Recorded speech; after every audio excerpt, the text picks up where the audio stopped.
এই অঞ্চলে আমেরিকার কতটুকু স্বার্থ আছে বা আগামীতে বাংলাদেশ নিয়ে আমেরিকা আসলে কিভাবে খেলতে চাচ্ছে,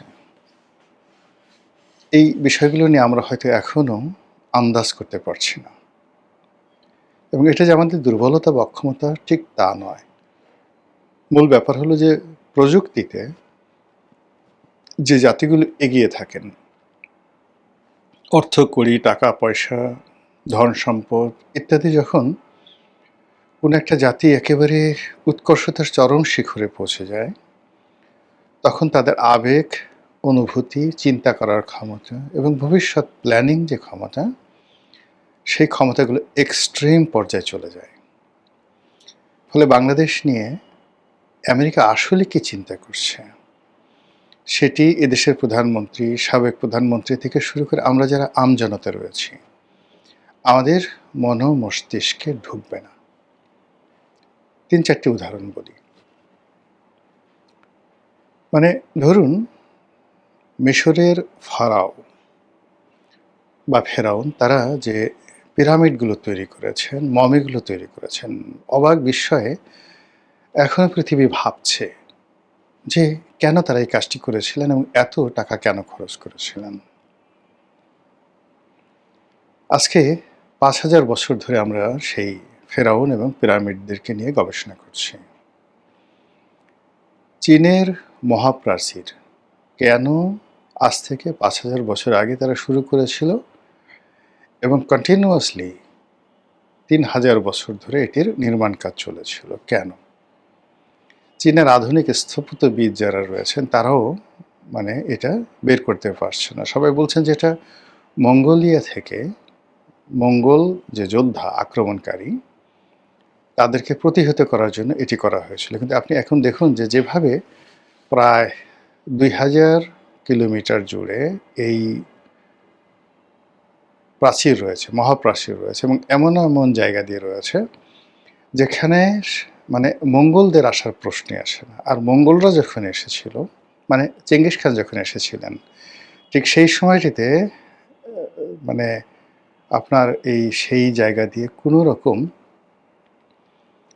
গ্রেট ওয়াল ছিল না।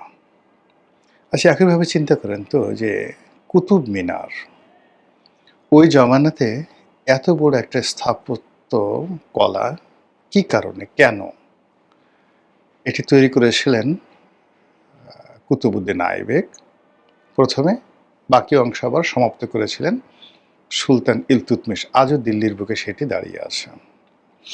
তো এভাবে আসলে রাষ্ট্র ক্ষমতাতে আমি এই জিনিসগুলো বললাম, এরকম অসংখ্য উদাহরণ দেওয়া যাবে।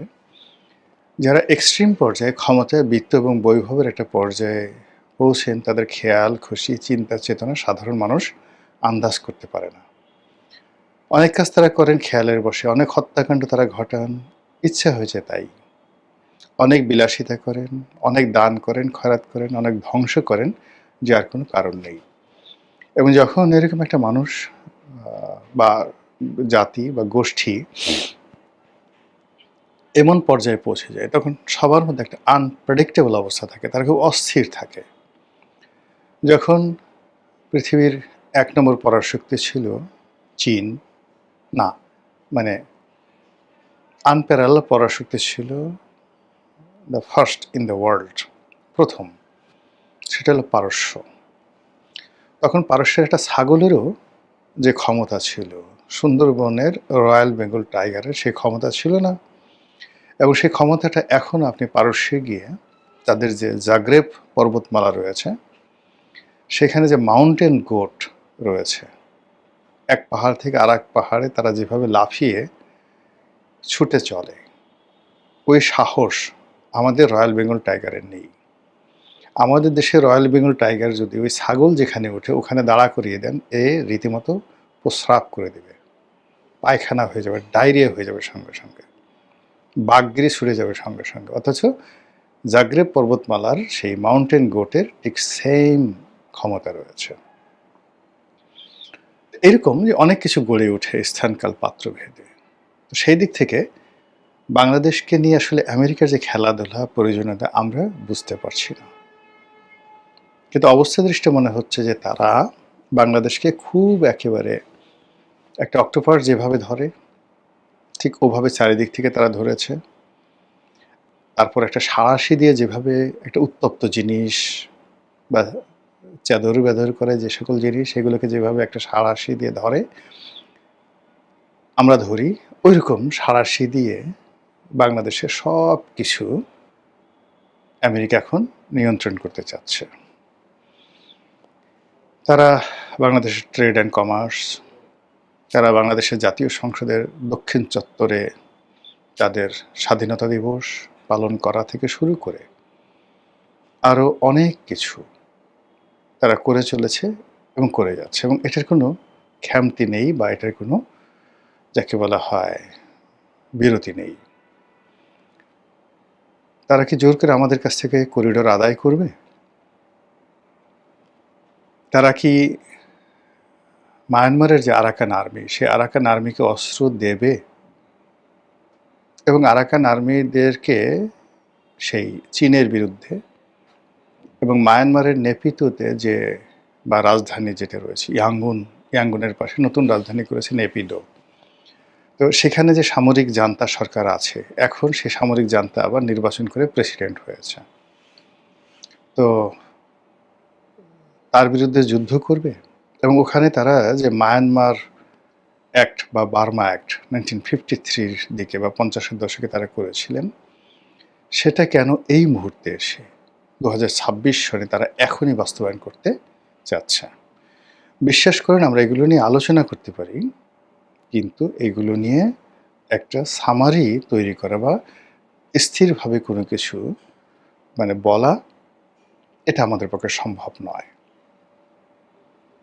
তো আমেরিকা যে ফাঁদ দীর্ঘদিন ধরে পেতে আসছিল, সেটা আপনি 80-র দশক থেকে ধরেন, একেবারে এরশাদ জমানা থেকে ধরেন, পাকিস্তান জমানাতে তারা একদম 100% ওকে ছিল যে এ দেশ তাদেরই, তারা যে কোনো সময় বার্মা অ্যাক্ট করতে পারবে, টুডে অর টুমরো। তারা অপেক্ষা করছিল, কিন্তু 71-এর মুক্তিযুদ্ধটি একেবারে তাদের হিসাবের বাইরে হয়ে যায়। তারপর তারা জমের মতো ভয় পেত বঙ্গবন্ধুকে, ভীষণ রকম ভয় পেত। ফলে বঙ্গবন্ধুর জীবদ্দশায় তাকে মারার জন্য, তাকে শেষ করার জন্য, তার রাজনীতি শেষ করার জন্য সর্বশক্তি নিয়োগ করেছে আমেরিকা। জিয়াউর রহমান সাহেব যখন এলেন, পুরো সময়টা ছিলেন ঝড়ের গতিতে তিনি ঘুরে বেড়িয়েছেন। তার সঙ্গে আমেরিকা বন্ধুত্ব করার চেষ্টা করেছেন, তিনিও আমেরিকার সঙ্গে বন্ধুত্ব করার চেষ্টা করেছিলেন, কিন্তু ওই সময়ের কারণে ফাঁদটি তৈরি হয়নি। কিন্তু এরশাদ জামানাতে এরশাদের সঙ্গে আমেরিকার, ভারতের, মধ্যপ্রাচ্যের একটা অসাধারণ সম্পর্ক ছিল।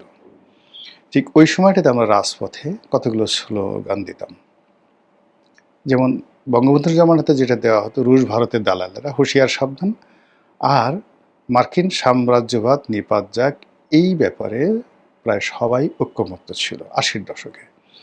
এবং আপনাদের মনে আছে যে বায়তুল মোকরমের এদিকে একটা আমেরিকান কালচারাল সেন্টার ছিল, একবার সেই কালচারাল সেন্টারে আগুন ধরিয়ে দেওয়া হয়েছিল। তাহলে বোঝার চেষ্টা করুন যে আমেরিকাতে আমেরিকা যে বাংলাদেশের ব্যাপারে নাক গলাচ্ছে, এটা দীর্ঘদিন ধরে।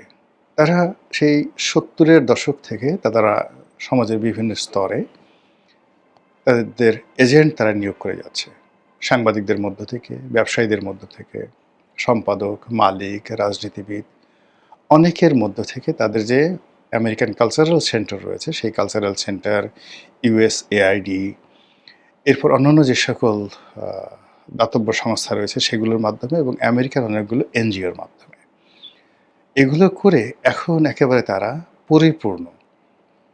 আমাদের সমাজের যত বড় বড় রুই, কাতলা, মৃগেল, পাঙ্গাস, বোয়াল যা কিছু দেখেন আমাদের সমাজে, বেশিরভাগই কিন্তু প্রায় অলমোস্ট 90% এই বড় বড় মাছগুলো, এগুলো আমেরিকার কেনা, কৃতদাস, চাকর। তারা চাকর, তাদের স্ত্রী চাকর, তাদের সন্তান সন্ততি চাকর, পুরো পরিবার চাকর, সারাদিন বাসায় বসে বসে আমেরিকার জিকির করে।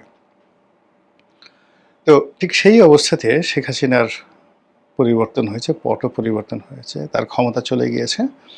সেই ক্ষমতাতে প্রথমে ইউনূস আসছেন, তারপর এখন তারেক রহমান সাহেব আসছেন। কিন্তু দিনকে দিন ক্ষমতা পরিবর্তন হচ্ছে, কিন্তু আমেরিকার যে প্রভুত্ব, আধিপত্য এবং রাজত্বর যে ধারাবাহিকতা, আমরা দিনের আলোতে যেটা দেখছি এতে কমছে না, বরং বেড়ে যাচ্ছে।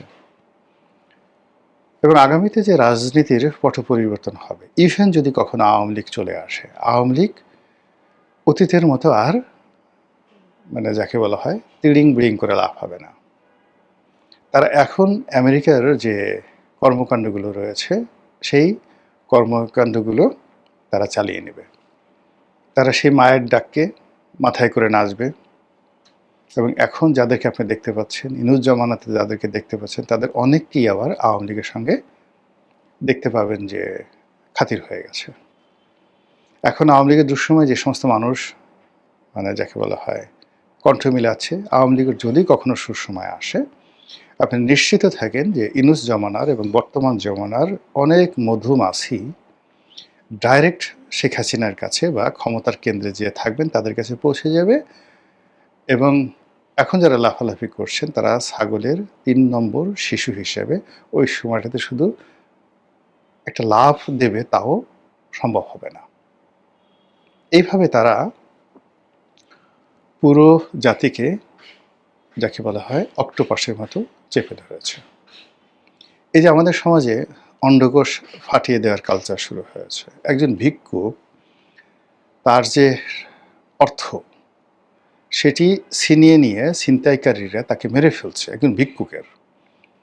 এই যে ঘটনাগুলো এসে মানে একটা ফেইল, এটা সমাজে ফেইল করছে, মানুষের নীতি নৈতিক যে ফেইল করছে, এটা কিন্তু যাকে বলা হয় পশ্চিমাদের একটা চক্রান্ত। পশ্চিমারা যখনই কোনো একটা দেশে সাম্রাজ্যবাদীদের যে ম্যানিফেস্ট, সেই ম্যানিফেস্টো অনুযায়ী অভিযান চালায়, তখন সে জাতির মোরাল ক্যারেজ শেষ করে দেয়, নীতি নৈতিকতা ধ্বংস করে দেয়, এবং সে জাতি কোনো অবস্থাতেই তাদের সমাজে বুক উঁচু করে সিনা উঁচু করে জাতির সামনে দাঁড়াতে পারে এরকম একজন লোকও থাকে না। সবাইকে মানে কালপ্রিট বানিয়ে দেওয়া হয়। আপনি এখন চিন্তা করুন তো 1980 সনে, ইভেন 1990 সনে আমাদের এই জাতির যে সকল মানুষজন ছিলেন যাদেরকে মুরব্বী বলা হতো, ধরেন একজন সাংবাদিক ফয়েজ আহমেদ, একজন নির্মল সেন, কিচ্ছু ছিল না, কিন্তু একেবারে সাধারণ একজন মানুষ, কিন্তু তারা বিএনপি এবং আওয়ামী লীগ এই দুটো দলকে একত্রে বসাতে পারতেন। তারা এরশাদ সাহেবকে আওয়ামী লীগের সঙ্গে বিএনপির সঙ্গে ঐক্যবদ্ধ হতে বাধ্য করতে পারতেন, এতটুকু ক্ষমতা ছিল। ফয়েজ আহমেদ একজন সাংবাদিক, ওই যে একটা কবিতা লিখেছেন, টিয়ে তোর বাড়ি কোথায় টিয়ের, আপনারা হয়তো অনেকে মানে ভুলে গেছেন।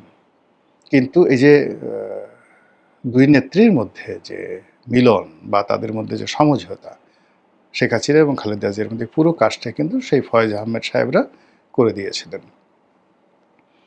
এখন একজন নির্মল সেন, একজন ফয়েজ আহমেদ এই সমাজে আছে? প্রথমত নেই।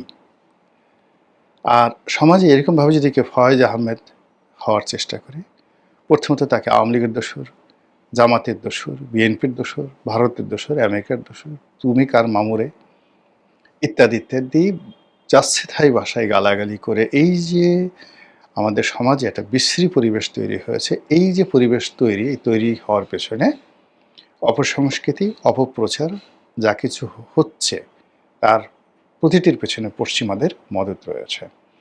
আর এরকম একটা পরিবেশ পরিস্থিতি যদি বিশৃঙ্খল না হয়, তাহলে তারা তাদের যে কাঙ্ক্ষিত লক্ষ্যবস্তু, সেই লক্ষ্যবস্তু তারা আক্রমণ করতে পারে না, কাঙ্ক্ষিত মাকাম গন্তব্য সেখানে তারা পৌঁছতে পারে না। কাজেই এই যে বাংলাদেশের এখন যে সব কিছু এলোমেলো, আর্থিকতা এলোমেলো, তারপর প্রশাসন এলোমেলো, পুলিশ এলোমেলো, সব জায়গাতে ফ্রাস্ট্রেশন একটার পর এক বাড়ছে, কান্না চারিদিক থেকে বাড়ছে। এবং কোনো মানুষ, এমনকি যারা বিএনপিতে আছে, বিএনপির যে সমস্ত লোক খেলোয়াড় 3 মাস আগে বা 4 মাস আগে খুব শক্তিশালী ছিল, সে সকল খেলোয়াড় চলে গেছে, নতুন আরেক দল আসছে। তারপর বিএনপির দুঃসময় যে সমস্ত আমলা কামলা কর্মী যারা ছিলেন তারা সবাই ঘরে উঠে গেছেন। এরপরে যখন ইনুস জামানাতে আসলো নিয়োগ বদলিতে, হঠাৎ করে বিএনপির যে সমস্ত লোক খুব কাছাকাছি এলো তারা কেউ নেই। ঘুরে ফিরে দেখা যাচ্ছে যে ইনুস জামানাতে যারা শক্তিশালী ছিলেন তারাই এখন বিএনপি জামানাতে শক্তিশালী। এই যে একটা অবস্থা, এবং একই সঙ্গে আপনি দেখেন জাতিসংঘের যে নিয়োগগুলো হচ্ছে, বিভিন্ন দূতাবাসে যে নিয়োগগুলো হচ্ছে, প্রশাসনের যে নিয়োগগুলো হচ্ছে প্রায় সবারই আমেরিকার একটা চমৎকার লবিং রয়েছে, IMF এর একটা লবিং রয়েছে।